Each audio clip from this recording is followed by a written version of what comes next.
Is up mga ka-tech shop. For today's video mga ka-tech shop, natay giayo nga iPhone 10.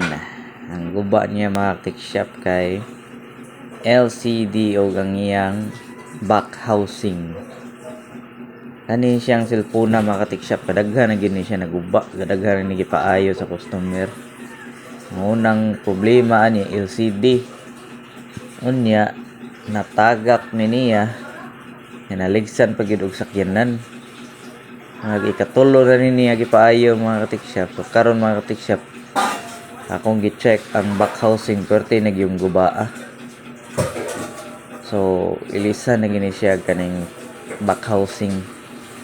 Mo ni usa sa pinaka lisod nga repair sa iPhone kana mag-ilis og back housing mga ka-tech shop kay ang piyesa sa iPhone puwerteng gagmaya.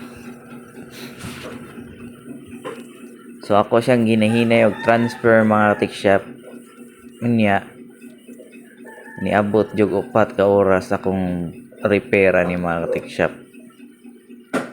So nagsugod ko sa pinaka ubos, ipangtanggal ako nga pisa sa ubos. And then ganam-anam na ko og balhin sa bag-o nga back housing.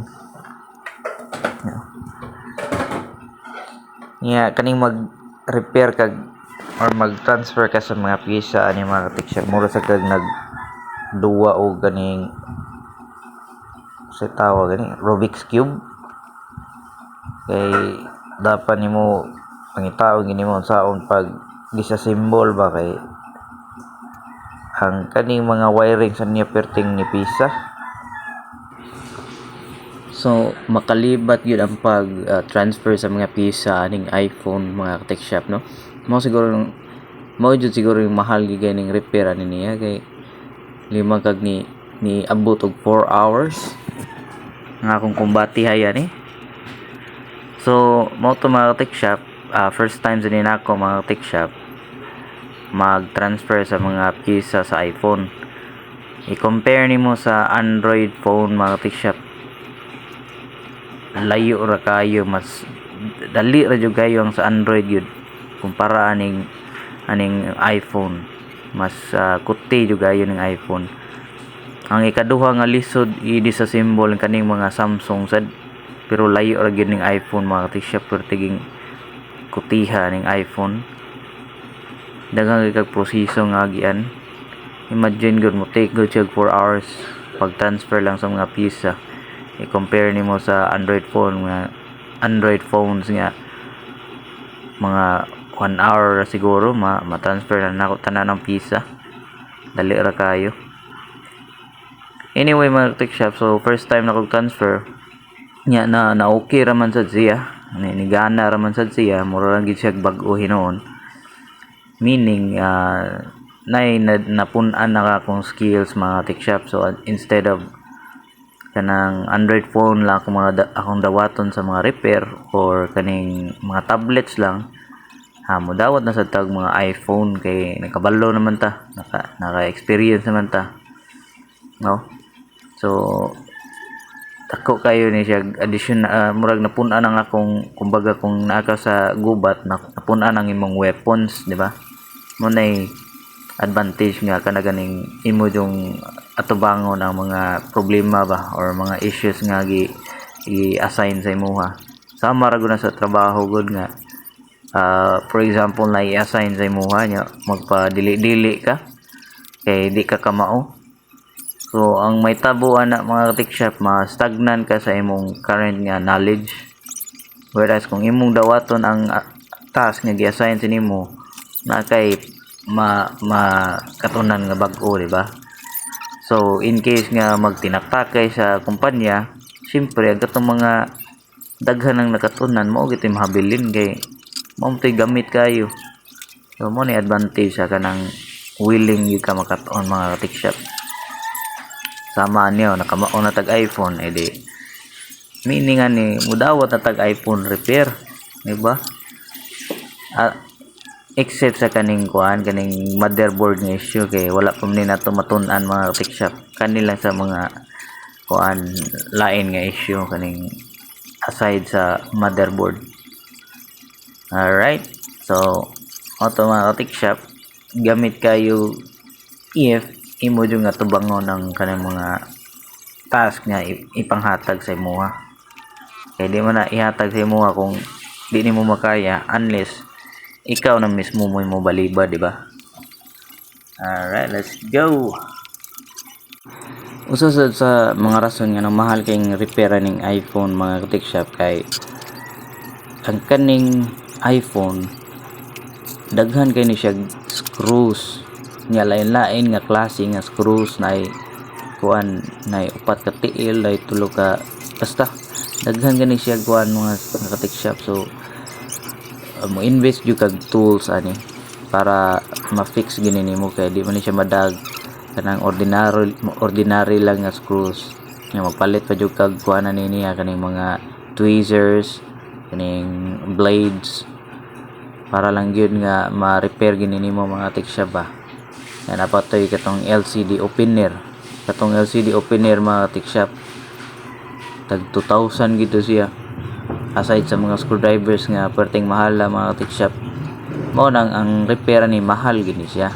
So if in case na kay iPhone ya magpa-repair ka mahibog ka sa presyo nga nung inana ka mahal kay tungod na sa mga tools tungod sa kuti sa pag-repair aning iPhone. Imagine now nipis kayo ang cables niya may gani lig-on ni iyang cable gahi kay siya putlon pero di ni siya ingon nga di gini siya maputol gini siya og dili ka kamao. Alright, so imagine na mo take og 4 hours ang repair mga tech shop mo nang mahal gini siya. Alright, so if hilig nimo ang kore-kore mga tech shop like magayo-ayo kag mga laptop, computer, cellphone, tablets, kung hilig lang nimo mga tech shop pwede ka mo subscribe sa akong YouTube channel John Burn Tech Shop. Naa sa ko'y Facebook page John Burn Tech Shop kaya ako nang ipang-upload ako mga repair. So basin gusto ka makat-on sa akong pag-repair na mga devices mga tech shop kaya ako nag-start ram sa ko kanang ganing testing lang kay malingaw sa tag-repair until na nahimo na sa din siya akong source of income. So if you are interested, don't forget to like and subscribe to my YouTube channel mga tech shop. Let's go. Alright, so nahuman na nako ang ubos nga part sa iPhone mga tech shop. Nabali na nako mga piyesa. Hari na sa ko sa kaning kilid o padong sa babaw. And then kinalasan na ni ang battery mga tech shop. So hinahinay lang mga tech shop hangtod nga mahuman. Kinahanglan jud kag kuana ni mga tech shop kanang taas nga pasensya kay parte gyud katiha ning iPhone. Nagsakit gyud akong mata ni kay parte mang gagmayas pisa makalibat man ang screw pag gyud kay inig punit nimo sa screw usay mo ambak mawala tagbaw kag panghita mo nang kinahanglan kag magnet ani nga ang nakaapan sa dinig paduol nimo sa imong screwdriver nga naay magnet ang ubang screwdriver mamilit pod nya laylay ba ning size kada position sa kaning screws mo nang maginahinay gid ani mga tech shop kay masayop tagbutang sa screw ana di na magkadimao mga tech shop nya lain-lain pag inig sukod laylay pag og kanang screw na itulo ka kanang sa tawag gani para na sa tawag na pintalob nginana ba something like that ba basta na ordinary screw na katong tulo lang ka buok yan napatoy kuan daghan kay ni siya bantayanan mga ka-tech shop niya ang iya mga power button o volume button mga ka-tech shop perti sa lisura tanggalon compared sa Android phone pero lig-on sa gyud kayo siya dugay sad ni siya maguba kung power o volume lang hisgutan ani lig-on sa gini siya kumpara nimo sa Android phone mas dali mo to madamage ang buttons gud sa mga Android phones. So mo na nakabintahaan na nga kuan kaning iPhone mga tech shop. Solid jud gayo ang iyang pagka kuan ba design sa iyang phone ba. Manang mas durable gini siya kumpara sa mga Android phone. Siyempre mas mahal man sa ni siya good. Mao nang di ni siya kabintahan. Alright. Usa sa mga lisod effects sa iPhone mga ka-tech shop kanang software issue kanang ma-lock ang account gani Apple ID. Ma-lock na siya if dili gyud kay original nga tag-iya na kay mangayom na siya Apple ID if di nimo ma-enter ang Apple ID kay dili ka original owner sa phone, then possibility na ma-lock na siya. Usa na siya sa kanang wala pa nato makatunan sa pagtanggal sa Apple ID lock kay pareha ram na siya sa iPhone, sa iPad na ako'y gigamit nga tool diri, unlock tool, pero di gyud siya mogana sa iPhone. I think mogana siya pero wala pa nako makuha ang proseso gyud ba sa pagtanggal sa Apple ID. Unlike sa Android phone mga ka-tech shop, mas dali siya, although mas may kanang tricky siya gamay.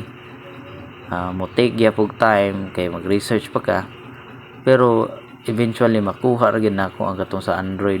Pero kani yung sa iPhone wa gyud ko makuha, wa gyud nako makuha ang Apple ID ani.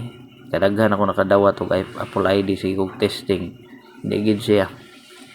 Mo nang di lang yung kumudawat og kanang mga Apple lock sa pagkakaroon kay wa man tay tool nga magamit, di man makuha na to.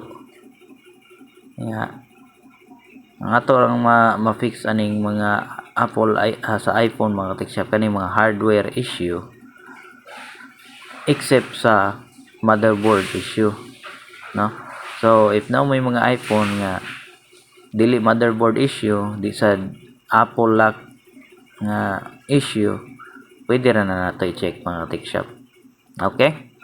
So please follow my Facebook page, Janborn Tech Shop, o nasa tayo YouTube channel mga tech shop, Janborn Tech Shop. Let's go. Alright, so nahuman na nato mga tech shop no, nataod ng battery testing na like kuha nga ni. Kaya ang LCD ani mahal kayo mga tech shop. Ni ang back housing mahal-mahal sad. And luckily ni andar sad ang phone o ni worker sad ang touch. Alright, so okay kayo mga tech shop natin nakatuon ng bag-o. Let's go.